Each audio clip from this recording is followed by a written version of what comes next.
blood on the leaves and blood at the roots.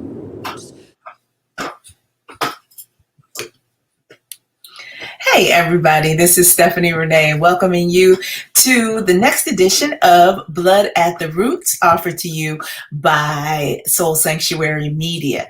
And today's edition of the program is our conclusion of giving you an introduction to DNA testing through 23andMe, how you make sense of what you see on the screen, what you can do on the site, and how you can use that to learn more about who you are and the ancestors who brought you here.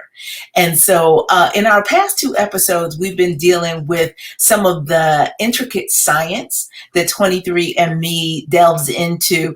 For those of you who thought you were just going to test and get some really cool information about the different ethnicities that make up, you may have found some close relatives that you did not expect to see and have no idea how they fit onto your tree. And so what I want to show you today is a little bit of how you can begin to start placing people in some sensical order to get that family tree straight. Now, let me say up front that I do not believe that 23andMe is the site you want to use if your goal is to build a robust family tree. There are software packages, and Ancestry as a site is far more functional if that is your particular goal. But 23andMe helps you understand how you start to decipher how you are related to people and how to use the science to sort those things out. So, in the past two episodes, we've looked a little bit at the percentages and how they show you down to the chromosome where you are related to someone and how you can begin to decipher that information as you see other people that you're related to, known relatives, and how you make those connections. And so today is really just to go back and look at some of the down in the dirt details about how you can begin to place people on a tree and see visually how you are related to them. Okay, so I'm going to share the screen, and hopefully this will be a little less clunky than it's been in previous episodes as I get you back to this information. So bear with me for a second while I share the 23andMe tab. And then I'm going to take oh, good. It's doing it full screen. Okay. So with that in mind, here is the home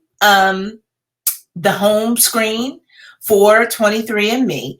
And I've shown you previously that I have subscribed to the 23andMe Plus, which gives me more DNA relatives, but also gives me some real robust information about possible genetic connections to health traits.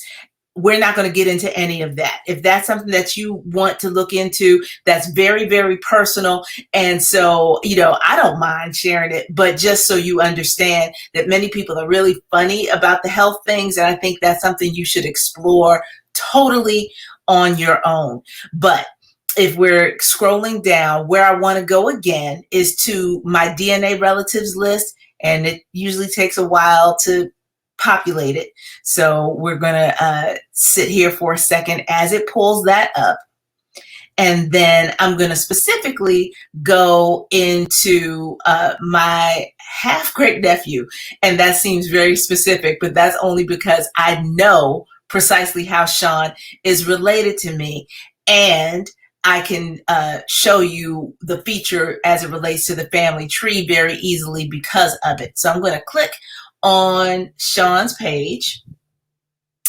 And here we see that it's half-great nephew. Now, on a previous episode, I showed you specifically that in the pull-down menu, right, it has all of these options, as you can hopefully see, at least where the cursor is, you should be able to see on here. And so I know he's a half-great nephew. I'm going to confirm that relationship, and that is important for this next piece that we will see here. But I also want to remind you about how that plays out in the DNA. So with me and Sean, we share 6.35% of our total DNA, which is a lot.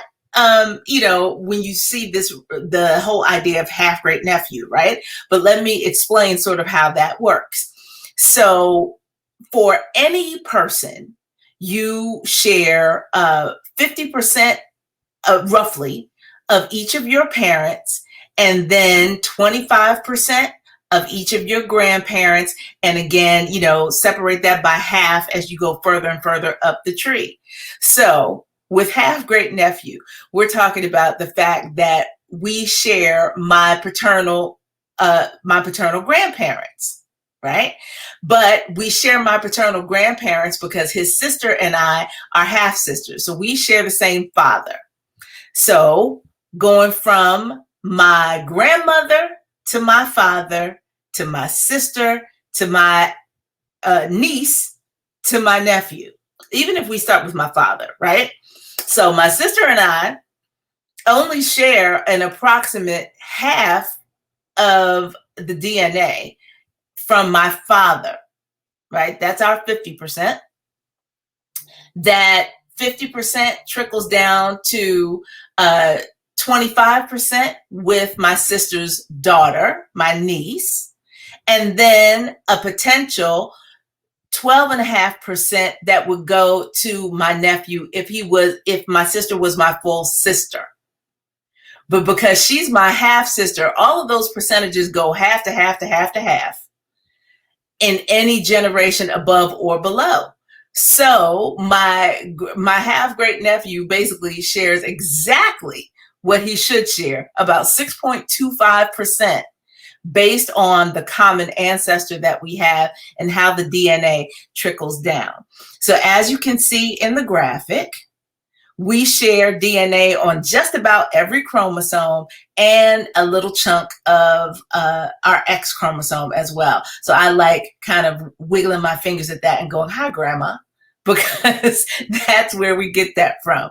We get that piece of X from my grandmother, my paternal grandmother, and then, we think about generations of women above her, but it definitely comes through my grandmother. I will say that. All right. So half great nephew, because I know the relationship, I've confirmed it. Here's the DNA that I share with him.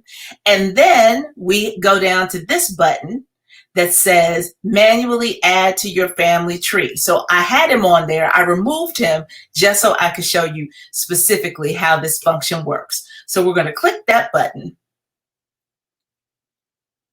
And then you see, the bells and whistles of that. So what that did, when I confirmed Sean on his profile page, was because he's a close relative, because he and I share a significant amount of DNA, 23andMe automatically puts him in a box that they call Unplaced Relatives.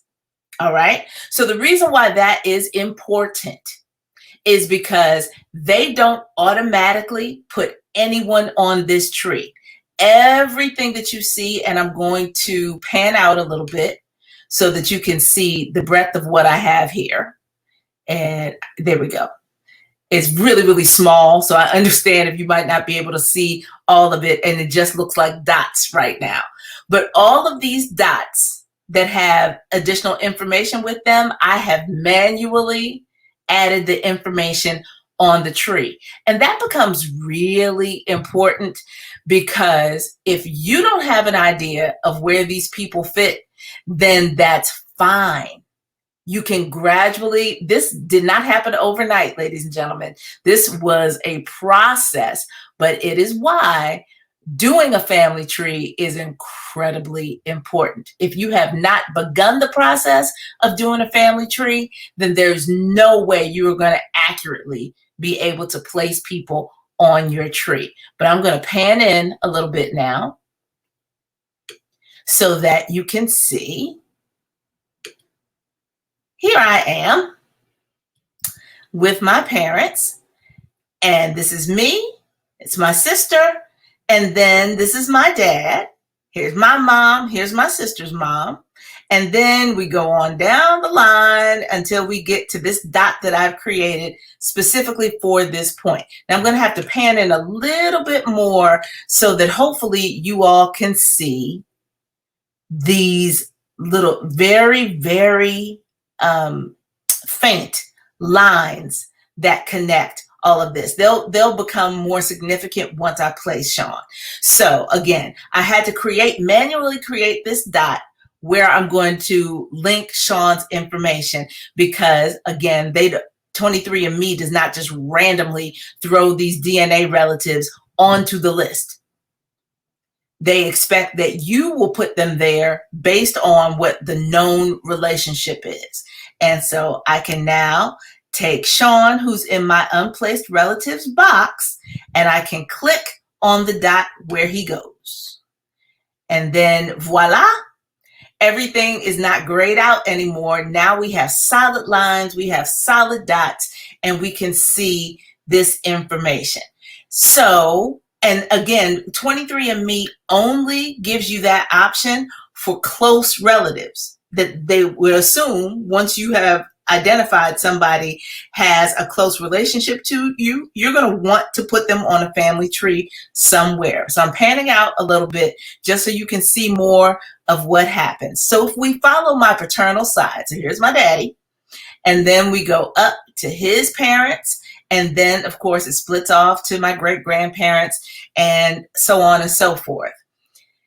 Coming down off of these branches, what happens is that you'll get the solid lines for the direct, you see, they become thicker when you click on this. So relationship of me to my father is a thick line that gets highlighted when I click on his profile page. And of course, I've added his really cute picture there too. But as you go further up the line, if I click on his mother, you see that the connection between my grandma and me, my abuela and me, becomes that much thicker so that I can see how that connection works. And so defining relationships becomes important. Now, when people have multiple partners, this is why this also becomes really important. I'm going to go back down to my dad. Because my sister and I do not share a mother, we are definitely connected through my father. So we need to know that in order to be able to build the tree that leads down to my half-great nephew. I cannot build branches off of Beth's mom because Beth's mom is not related to me. And I hope you all hear me when I say that. So all of these thicker lines that you see on other parts of the tree are created because these are the direct blood connections that get one person from their side of the tree to me. And it has to be through the blood relatives. It cannot be through their spouses. And again, 23andMe does not let you build branches of the spouses. So some of this stuff looks weird because some of these people do not sit in the specific relationships where I have them. Perfect example. Because Hartley, my fourth cousin, she basically traces back to the Rosses. Thomas is not Maybelle's child. Thomas is Maybelle's son-in-law, but I can't put him where he belongs in terms of being Jacob's brother because I can't build a branch off of Jacob. Jacob is not my direct ancestor. So I had to throw Thomas over here just so I could kind of sort of make sense of my relationship to Hartley, one of the DNA cousins who's tested on 23andMe, and I know how we're related. So this is how I had to build her side. Anybody who is actually tested and on 23andMe has this little logo of theirs on their circle. So it shows that not only have they tested, but they are placed here, and I can circle back to their profile page by linking them to this family tree. But this family tree is limited, like I said, because all you can put are the spouses and the bloodlines that come directly to you. You cannot go adding somebody and sort of play around with it until you figure out where they belong on the tree. You got to have a pretty good idea before you can put them on this tree, because you have to be very specific about the route that gets them to you. Now, Lynn is another cousin. We didn't know about her grandmother until we DNA tested. I am not certain that this is the path that gets from my known ancestors to Lenice connecting me.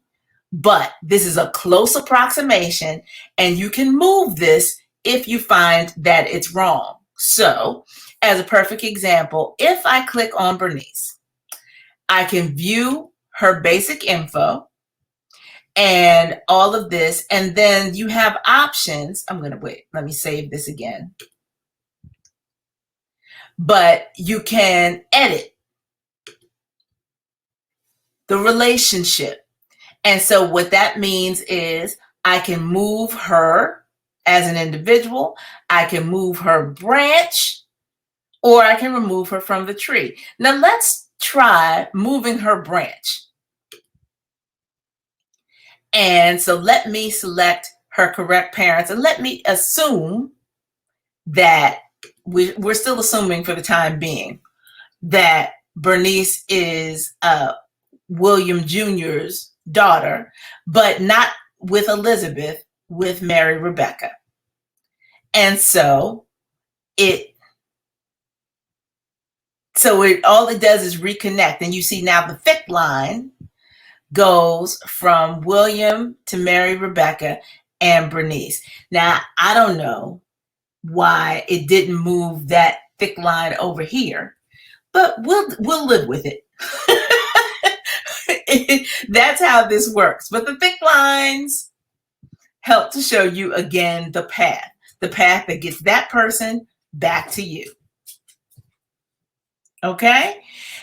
Like I say, it's clunky.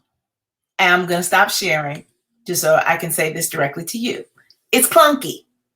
I don't recommend it for building your family tree. But if you have close relatives that have tested with 23andMe, you can use the family tree function to try and build those bloodlines between you and that person. And you have to do it by hand.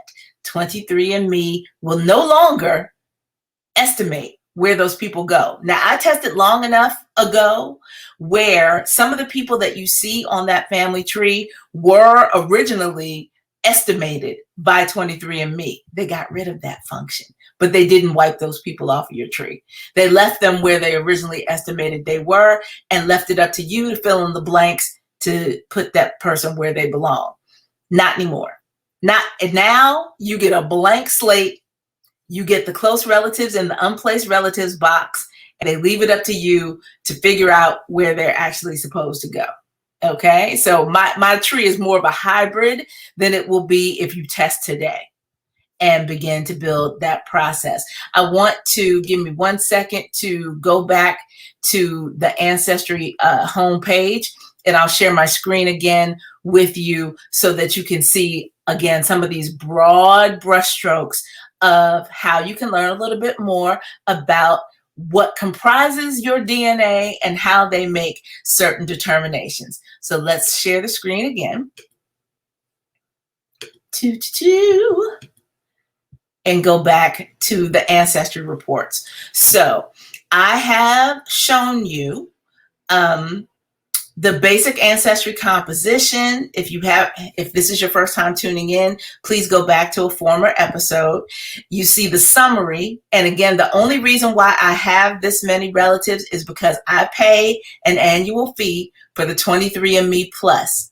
Other than that, 23andMe caps you at around 2,500 relatives. I have twice that because they get more of my money. And then within that, I have an estimated 4,500 of the 54 are third and fourth cousins. I can't even begin to tell you how overwhelming that can be. Lots and lots of people to try and figure out the genetic pathways that connect us. But I wanted to go into this. I glossed over this in a previous episode, and now I want to show you the maternal haplogroup that I share with Marie Antoinette. And so, again, you descend from a long line of women, it says, that can be traced back to Eastern Africa over 150,000 years ago. Of course, right? But my maternal haplogroup happens to be European. As our ancestors ventured out, they went all over the place. And so a lot of people who identify as Black or who have a majority of African DNA will have haplogroups on the maternal side that begin with L, right? That means that they're closer and closer to that African source. However, I have a lot of white women in my maternal line. And so I'm going to click on that, and it just shows you that from Africa, from that essential woman that began my line, that our folks migrated a whole lot, and 18,000 years ago, as opposed to 180,000 years ago, they got to Europe. And then 9,000 years ago, oh, I don't know why, okay. But 9,000 years ago, they got to Iberia, basically. So we are talking about an area that includes the Basque region of France. It includes areas of Spain and Portugal, and the Gibraltar Strait, basically. So you think about all of that, and it's very common because 23andMe, people who test with 23andMe are, I guess you could say, overwhelmingly European. They have far more information about white folks than they have about Black folks. I'm just being honest, not trying to disparage them. It's just true. They have many more European people in the database to choose from and parse through this than they do Black people. Okay. And as you can see, my maternal haplogroup, so we're talking about my mother's going back for many generations, is so common that it's 1 in 50. So that just goes to show, if we're talking about a European haplogroup and 1 in 50 of 23andMe customers share this same assignment, then that is a majority European ancestry that they have to compare it to in their database. So we stop sharing again. I come back to speak to you directly. So over the course of those 3 episodes, from our debut to now, I've given you a broad overview of the features that 23andMe offers to its DNA testing subscribers. And while I think it's wonderful, it's incredibly informative, especially for you science nerds like me who go deep down the rabbit hole and know that if you can point to a place on a chromosome that you share with several people and you know how you're related, then it can certainly help you figure out some of your more distant matches and exactly how you can tell them how you're related to them. Because sharing that same segment of DNA points to a common ancestor, and it can be incredibly helpful in building out that family tree. But I want to repeat myself to the point of extreme redundancy that if you are DNA testing for more insight into your genealogy, your personal family tree, that unless you are DNA testing with a specific goal in mind to build a family tree in conjunction with the DNA results, you are doing an exercise in futility, because you cannot begin to parse through generations of people unless you know who those generations are. Plain and simple. Unless you can do dates, geographic locations, ethnicities, all the other things that give you a pathway that leads from those ancestors back down to you, don't bother with DNA testing. You got a DNA test and build a family tree at the same damn time. It's the only way it works. Okay? And so what we will do in our next episode is look at a tool that's called GEDmatch. And what GEDmatch does is allows you to take those DNA results, regardless of who you've tested with, and compare them with people who have tested through other services. It's sort of a catch-all for DNA testing to give you similar information to what you get, the scientific data that you get specifically from 23andMe. Okay, so thank you for tuning in. I never want to forget to let you know, if you have questions, please send me an email at the address on your screen. I would love to hear from you. If you are kind of taking this journey with these episodes and beginning to apply some of this stuff to your own path, let me know, especially if you make some discoveries. I have had two close cousins, one's connected with me, one hasn't, on 23andMe, who I am working now to specifically place on my tree. And that's exciting. It's exciting when you find family and know precisely a direction to point them in as to how you all are connected, if you never knew that they existed or that there was that family connection. And for me, family now has taken on a much more expansive thought than I had when I first began that journey, when I first spat into the tube. And so we'll talk a little bit more about how to aggregate this information and apply it to your journey on this and future episodes of Blood at the Roots. Thank you so much for tuning in. We'll see you next time.